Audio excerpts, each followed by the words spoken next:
মামা কালকে তোর বাইকটা দিস তো, এক জায়গায় যাবো। কই যাবি তুই? তোর যাই না লাভ নাই, বাইক দিবি তুই। না রে মামা, বাইক দেওয়া যাবো না, কালকে আমি এক জায়গায় যাবো।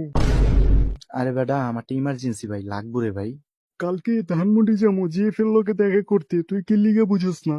কিরে মামা, আমিও তো ধানমন্ডি যেতাম, তাহলে একসাথেই যাই দুজনের, সমস্যা কি? তুই ধানমন্ডি গিয়ে কি করবি রে? মামা, তোর ভাবির বাসা তো ফাঁকা, আমাকে তো বলছে বাসায় যেতে। কি রে ভাই, আমিও তো জিএফ এর সাথে দেখা করতে যাইতেছি বাসায়। আমার জিএফ তো আমাকে বাসায় ডাকছে।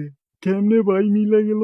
ঠিক আছে মামা, ডিল ফাইনাল। আর দুইজনে কালকে একসাথে ধানমন্ডি যাবো, আর তুমি আমাকে ই ব্লক 4 নম্বর লাইনে দিয়ে আসবা, ঠিক আছে? ই বলক 4 নাম্বার লাইনে তুই কি করবি? আমার জিএফ এর বাসায় তো ওই লাইনে। ইমন, 10 নাম্বার ফ্ল্যাট না, রাইট? আচ্ছা আবির, আমি 1 থেকে 3 বলার পরে একসাথে দুইজনের জিএফ এর নাম বলবো। 1, 2, 3। সাদিয়া। সাদিয়া। মাইরা ফালাইছে রে